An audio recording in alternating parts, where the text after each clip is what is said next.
So I got my MBA in entrepreneurship, and they taught us to begin with the end in mind. As soon as you start a business, you should think about the exit strategy. Now, I've heard other people say, don't do that. Don't, just follow your passion, like do what you love, build the company you love. Don't worry about selling it and valuation and all that stuff in the end. So I can understand that, stay in the moment. But there are a few things I think we should think about early on. And if you didn't early on, right now. They say the best time to plant a tree for shade was 20 years ago. But the next best time is right now, because that's all you can do if you didn't plan it 20 years ago. So just kind of thinking about your exit and the end of your business. So from an organizational standpoint, I think about if you ever want to transfer your business, sell your business, anything like that, even to your own children, you need to have your numbers in order. You need to have your files in order.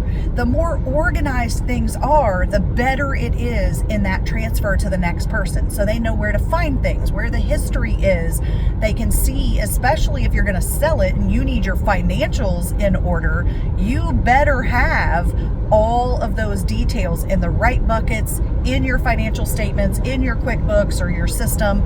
Those types of things really are important. So if you're anywhere near thinking about selling, transferring, exiting of some kind, it is time to get your numbers in order. And I would add to that, not just the financial numbers like in your accounting software, but also any kind of metrics, a scorecard of your pipeline metrics and how many leads come in, how often, because if anybody's going to want to buy or take over your business, they're going to want to know what your history has looked like and what the future needs are of how many leads do I need, how much do I need to close, how many proposals do I need to send out in order to have the numbers that they want to hit, right? If you don't have good metrics and good history and good numbers for them to look at your past, it's going to be really hard for them to forecast their future. So begin with the end in mind, and as of today, think about